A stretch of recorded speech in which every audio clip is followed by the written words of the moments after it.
Welcome! We are about to go on a whirlwind world tour of watchmaking. We're going to find out how a watch's homeland really shapes its character. From these huge industrial powerhouses to just a single artisan working alone, a watch's passport tells you so much more than just where it was put together. All right, let's just dive right in with a little quiz. Take a good close look at this watch. It's the Orient Mako 2. It's a fantastic, really popular, and affordable diver's watch that enthusiasts absolutely love. So the question is it a Seiko? And the answer? Well, it isn't a simple yes or no. And that's because the watch world can be a pretty tangled web. This one little question actually opens up a much bigger and way more fascinating story about the entire industry. So to solve this little puzzle, we have to untangle the pretty complex family tree of one of the world's biggest watchmakers. And as you're about to see, it is not nearly as straightforward as you might think.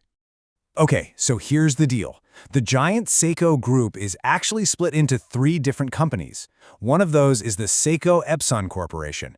And yes, that is the same Epson that makes your printer. Now here's the twist. Epson also owns and operates the Orient watch brand, but they keep it totally separate. So while an Orient isn't technically a Seiko, you could definitely call it a very close cousin. This whole corporate maze is actually the perfect jumping-off point for our first stop on this world tour. Japan, a true titan of industrial watchmaking, a place defined by unbelievable efficiency and reliability. Japan's influence is, honestly, it's staggering. Just think about this for a second. A massive 2/3 of all the micro-brand and independent watches sold across the entire globe use movements, the internal engines of the watch, made by Japanese companies like Seiko or Miyota. That is a huge piece of the pie. And here's why. When a smaller brand is looking for a movement, the Japanese options from Seiko or Miyota just hit this incredible sweet spot. They are super reliable, they have proven quality, and they're way more affordable than their Swiss counterparts. They really value robust engineering over, say, fancy decoration. And this lets independent brands create amazing watches without that premium price tag that comes with the Swiss-made label. All right, so from the world of mass production and efficiency, let's hop on a plane and check out a place with a completely different philosophy. We're heading to the traditional home of haute horlogerie, or high-end watchmaking, Switzerland. Here, we are not talking about mass-produced, efficient movements. Nope, we're talking about the absolute pinnacle of luxury craftsmanship, and it's perfectly embodied by this watch right here, the Patek Philippe Nautilus 5711.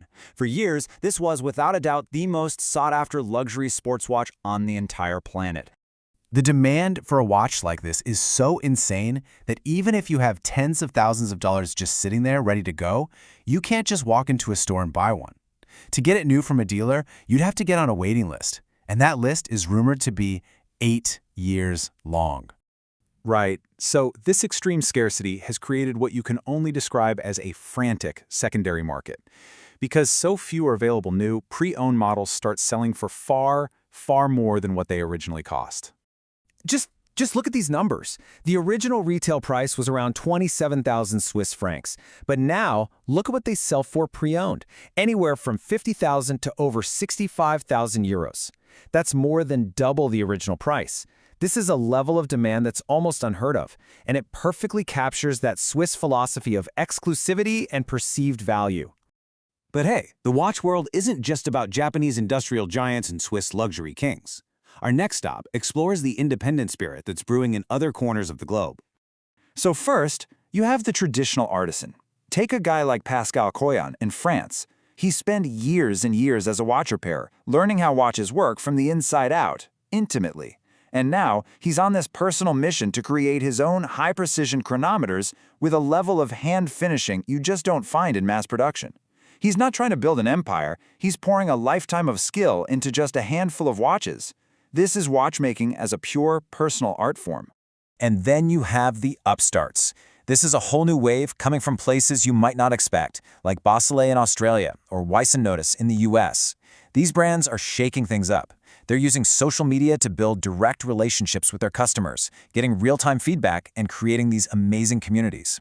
And they're experimenting with bold, modern designs and materials that you just wouldn't see from the older, more conservative brands. So after our whirlwind tour of Japan, Switzerland, France, and beyond, what's the crucial point here? What's the big takeaway from all this? It's really that a watch's country of origin is so much more than just a label on the dial. It tells a story. Japan, that's industrial efficiency. Switzerland is all about luxury and exclusivity. France can be a home for pure independent artistry.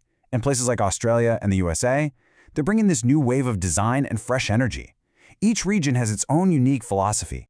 So, the next time you look at a watch, maybe on someone's wrist or even on your own, don't just ask what time it is. Ask where it's from. Because the answer reveals a whole story about craftsmanship, about culture, and about the philosophy behind that tiny machine. And that might just be the most fascinating story of all.